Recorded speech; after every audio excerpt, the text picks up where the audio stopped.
Bem-vindo ao nosso curso de Instrução Processual. Aqui, nesse primeiro módulo, a gente vai tratar da elaboração de termos de referência e do ETP, que é o Estudo Técnico Preliminar. Tá?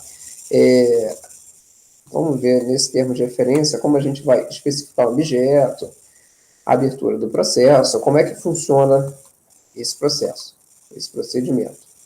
Bom, todo processo na UFRJ agora, ele está no SEI, tá? Todos vocês imagino que já tenham acesso ao SEI, o usuário de vocês no SEI, e através do processo que a administração pública anda. Todo ato vai ser tomado por meio de um processo, tá? Todo ato de compra vai ser tomado por meio de um processo.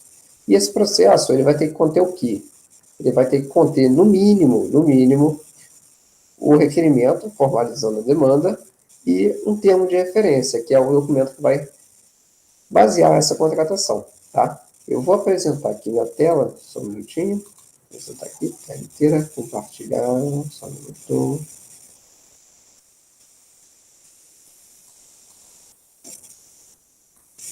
Ok, compartilhando. Bom, aqui a gente está na interface do SEI, certo?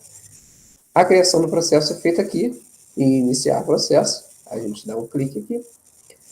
Bom, primeira coisa que às vezes acontece é o assunto. Às vezes as pessoas colocam no assunto errado, isso às vezes dá um probleminha na hora da classificação. Tá? Evitem ao máximo utilizar essas coisas do tipo assunto ainda não disponibilizado no SEI, que isso gera um probleminha de classificação, isso, geralmente exceção da exceção, tá, gente? Para o processo de compra de serviço, no início a gente tinha um problema de classificação, da gente não achar, mas recentemente melhorou muito. No caso de compra de bens, a gente já tem aqui o processo. Tipo material de consumo e o tipo material permanente. Tá? Aí a gente tem que clicar nisso aqui, tá, gente? Nesse mais aqui, para exibir todos os tipos de processo. Que às vezes acontece muito de esquecer de clicar aqui no botão verde e não encontrar, por exemplo, compra. Não apareceu, porque eu não cliquei aqui no nosso botão verde. Tá? Então, eu vou clicar aqui no maisinho, no verde aqui, e vai aparecer aqui todos os tipos de processo disponíveis. Aí eu digito aqui compra, aí eu seleciono o que mais convém, né? Se for material de consumo, se for material permanente. Tá? Material de consumo é todo aquele tipo de bem de almoxarifado, tá? Papel, caneta, tudo que você consome, né, como o próprio nome diz, que não dura muito tempo. E material permanente são bens, são aqueles que vão integrar o patrimônio. Mesa, cadeira, computador, vamos lá, um tipo de cortina, luminária, mas no caso da luminária é interessante, que a luminária é material permanente, mas a lâmpada que você colocar nela vai ser um material de consumo.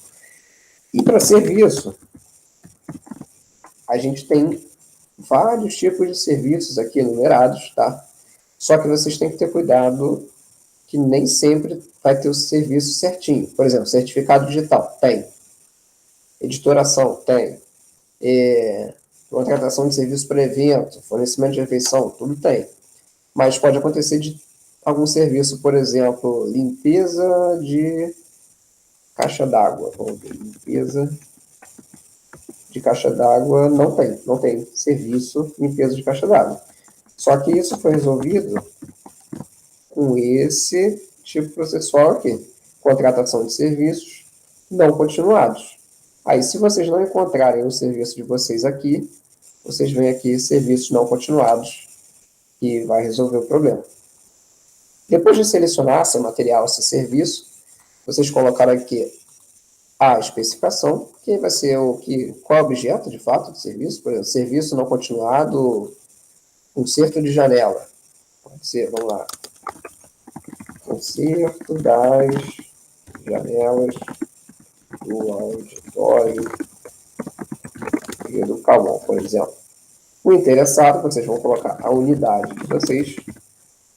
No caso meu, é o Fórum de Ciência e Cultura, mas no caso de vocês, cada um vai ter a sua. E o nível de acesso, o que acontece? Geralmente, pode acontecer das pessoas colocarem restrito, porque é um documento preparatório. Ainda tem aqui a hipótese. Documento preparatório. Só que, geralmente, qual é a orientação? A orientação é que, em geral, a gente coloca os processos como públicos, tá? E na hora de inserir o documento, vocês coloquem a restrição no documento. Porque, por exemplo, o requerimento, ele só diz a sua necessidade, ele expõe a sua necessidade, mas ele não tem nenhuma informação sensível que vá comprometer a competição entre os licitantes, por exemplo. Então, ele pode ser um documento público. Já o termo de referência, é o documento que vai basear a contratação, ele já é melhor que seja restrito. Então, dependendo do documento, ele vai ser público ou restrito, tá? Da contratação. Mas do processo em si, de regra, é bom que você coloque que ele seja público, certo? Eu vou voltar aqui, só para a gente não gerar um número de processos que não vai para frente. Eu vou abrir um processo que já esteja pronto, para a gente ver aqui. Isso aqui é de relatório, material de consumo. Vamos pegar um processo aqui, material de manutenção elétrica. Limpeza de caixa d'água. Isso aqui é um processo da Casa da Ciência. A gente tem alguns alunos da Casa da Ciência. Mas... Vamos lá. Todo processo ele inicia com requerimento, certo? Com um requerimento. Nesse requerimento, o que a gente vai constar nesse requerimento? Ele vai constar o que a gente precisa e uma justificativa do que a gente vai precisar, tá? No caso aqui, por exemplo, foi solicitada a limpeza de caixa d'água para a Casa da Ciência. Qual a justificativa? Justificativa, manutenção periódica. A limpeza de caixa d'água deve ocorrer em cada 6 meses. Poderia citar também que isso era uma norma sanitária, alguma coisa do tipo? Poderia. Quanto mais você embasar a sua justificativa, melhor. Só que é bom ter cuidado, porque de vez em quando a gente vê o processo seguinte. Vamos ignorar essa justificativa e dizer, solicita a contratação de empresa especializada em serviço de manutenção. Aí vem aqui na justificativa, para atender as necessidades da Casa da Ciência. Cuidado que isso gera um loop infinito? Sim. Porque pensa bem, é óbvio que a contratação seria para atender a necessidade. Isso é de regra, toda contratação é para atender a necessidade. Então, toma cuidado para não cair nesse loop infinito, tá? A contratação é para atender a necessidade. Qual a necessidade? A contratação. Aí, acabou que não se justificou nada e isso pode gerar um problema futuro, certo? Depois do requerimento, vocês vão ver aqui que no processo tem uma autorização, que é a autorização aqui, no caso do nosso superintendente, para o prosseguimento do processo. Isso aqui, o que acontece? A autoridade competente ela tem que autorizar a abertura dos processos. No SEI, nós mesmo autorizamos, nós mesmo fazemos a abertura do processo e enviamos para a autoridade competente. O que acontece é que, geralmente, assim, fica uma sugestão para a unidade de vocês. Geralmente, acontece das pessoas não incluírem o requerimento no bloco de assinatura para fazer a assinatura do requerimento. Então, a gente, internamente, fez essa solução de a autoridade competente inserir uma folha de informação para autorizar a abertura do processo. Agora, vamos lá, o requerimento, e aqui a gente tem a inserção de termos de referência. Abrindo aqui. Bom,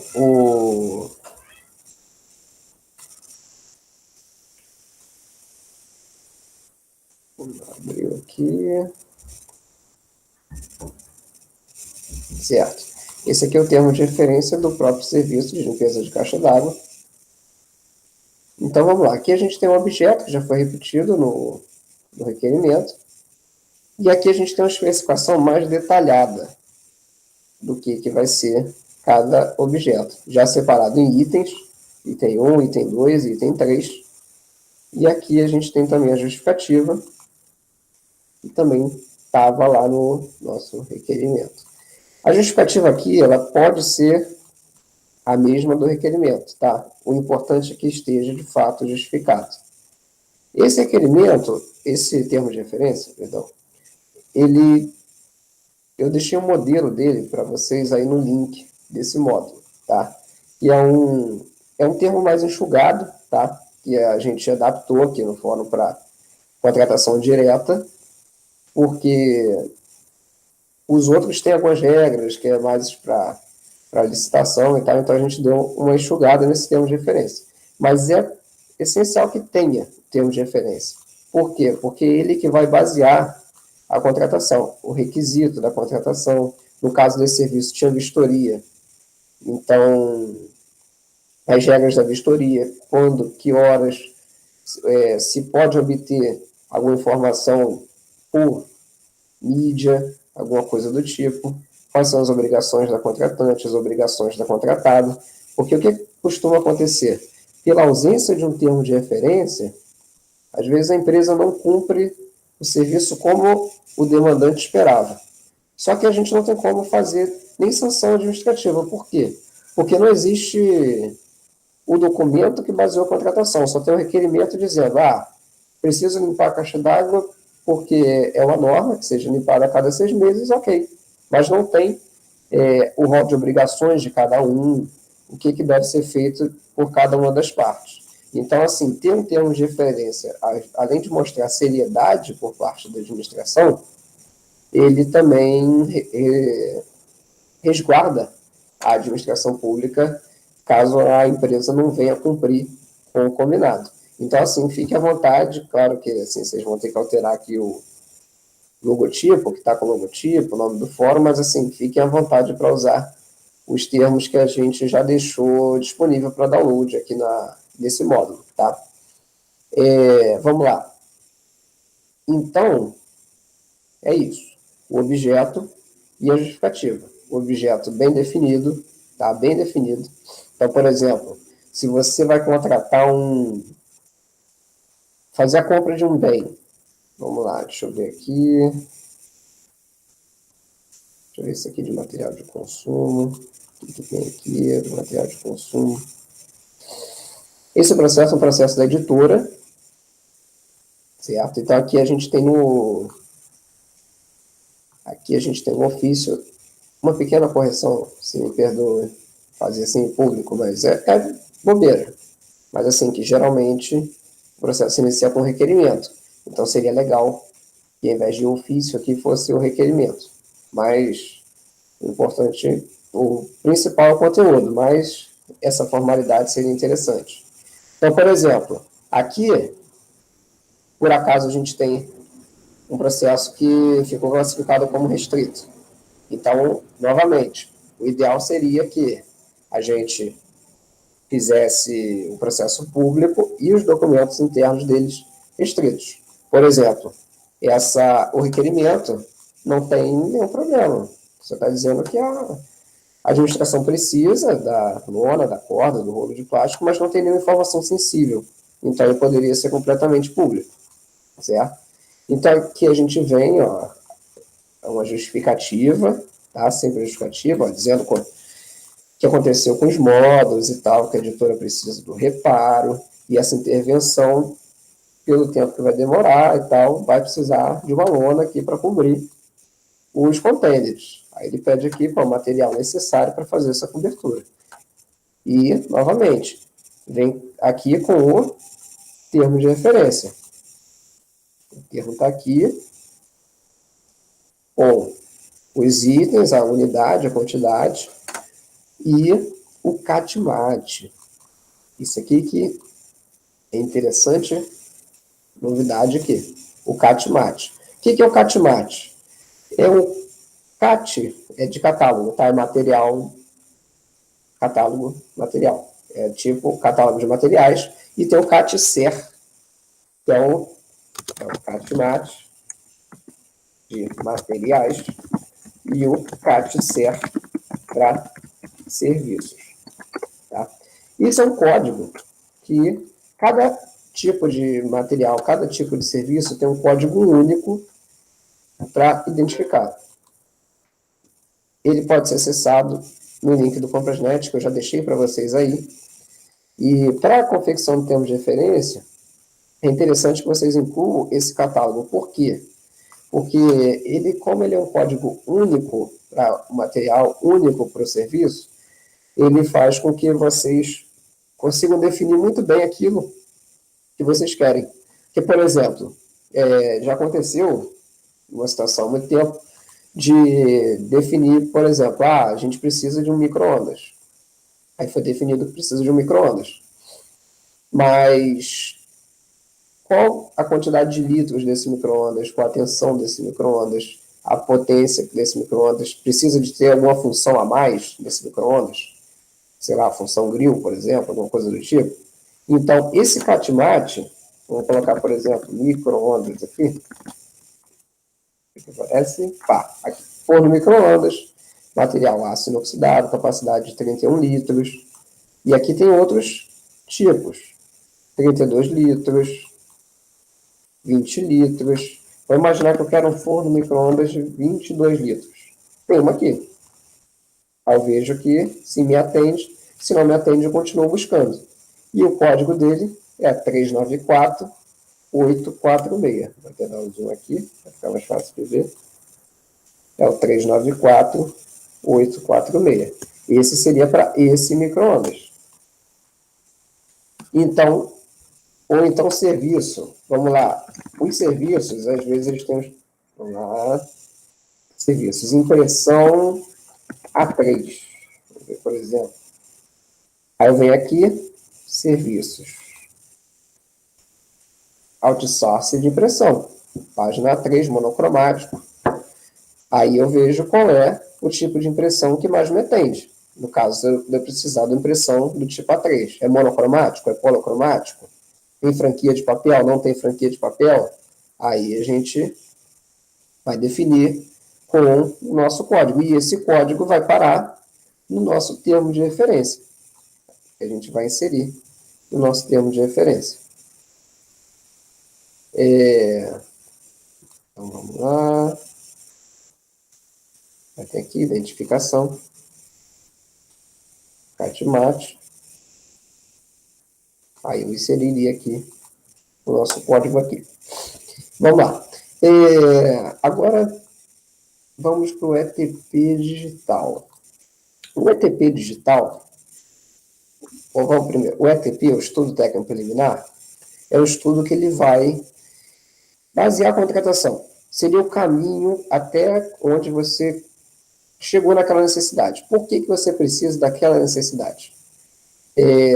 Seria interessante também, para aqueles que são demandantes, trabalham demandando, abrindo processo, inserindo termos de referência e tudo mais, que tivesse acesso ao módulo Estudo Técnico Preliminar do Comprasnet. Tá? Se vocês forem solicitar para contabilidade, é o módulo Fase Int 1. Esse é o perfil. Fase Int 1. Aí vocês vão pedir a senha, Comprasnet, perfil Fase Int 1. Tem um formulário no site da PR3. Quem é de compras, quem é de financeiro conhece, então vocês podem buscar orientação com o setor de compras ou o setor financeiro da unidade de vocês sobre esse formulário para pedir a inclusão desse perfil, Fase Int 1, que é o perfil que vai dar acesso ao módulo de estudo técnico preliminar no Comprasnet. E aí vocês vão poder inserir esse ETP já no processo. Tá? Peraí, meu acesso expirou, vou ter que fazer um vídeo de novo aqui.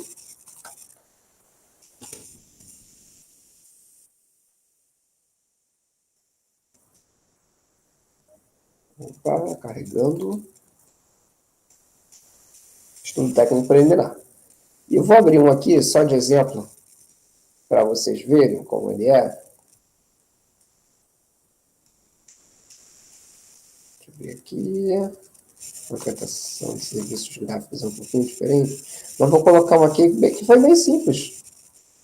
Que esse aqui, impressão de plantas baixas. Vou visualizar aqui o documento, colocar em tela cheia. Então vamos lá.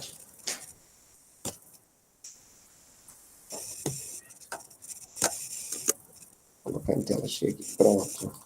Foi. Aí, a partir daqui, olha, ele não é um documento muito grande. Então, a gente tem aqui a definição da necessidade. Precisava imprimir plantas baixas para fazer a reforma de um prédio. Então, é preciso preencher quem é o responsável, requisitante, que é o responsável desse planejamento, no caso aqui era o Maurício, do ETU, e os requisitos, o que precisa para fazer essa impressão, e levantamento de mercado. Como é que foi realizada essa pesquisa? No próximo módulo a gente vai ver como é feita essa questão do levantamento de mercado, tá? Mas no caso aqui ele disse qual o parâmetro da instrução normativa da pesquisa de mercado que ele usou, que era a pesquisa junto a fornecedores. Por exemplo, se fosse compra de veículos, de repente, não necessariamente seria a pesquisa junto a fornecedores, mas poderia ser, por exemplo, o levantamento de tabela FIP, ou de algum site especializado que já tivesse esses preços de mercado prontos. As estimativas são as definições das quantidades de cada um dos itens e a descrição da solução. Aqui, no caso, foi a contratação do serviço de impressão de plantas baixas, mas vamos imaginar que era um serviço que fosse feito semanalmente, ou que durante vários anos, ou vários meses mesmo, fosse feito frequentemente esse serviço de impressão de plantas baixas. Então, talvez fosse atender essa necessidade, a solução não da contratação de serviço de impressão, mas talvez do aluguel de impressoras. Ou, se isso fosse um serviço feito por vários anos, e tivesse até um setor específico que fizesse, talvez a compra da impressora valesse mais a pena ainda do que o aluguel. Então, nesse caso, o que foi levantado? Vão imprimir plantas baixas, mas são poucas plantas, é um serviço pontual. Então, a solução é puramente a contratação do serviço de impressão. A estimativa do valor da contratação, que é obtida fazendo levantamento de mercado. Então, aqui embaixo a gente responde. A justificativa para o parcelamento ou não da solução. Vai ser feito em parcela única ou vai ser feito mensalmente, semanalmente, em parcelas? Aí definir. Por que aqui é feito em uma etapa só? Porque são poucas plantas. Então, nesse caso aqui, ser poucas plantas faria com que fosse custoso fazer isso em várias parcelas. Se tem alguma contratação correlata, se é preciso fazer alguma contratação adicional para que esse objeto seja realizado, se existe alinhamento entre contratação e planejamento, aqui entra, basicamente foi incluído no plano anual de contratação ou não foi incluído? Se não foi, é necessário justificar. Qual é o resultado pretendido com a contratação? Qual é as providências a serem adotadas? Se precisa fazer mais alguma coisa? Se tem impactos ambientais derivados dessa atividade ou não?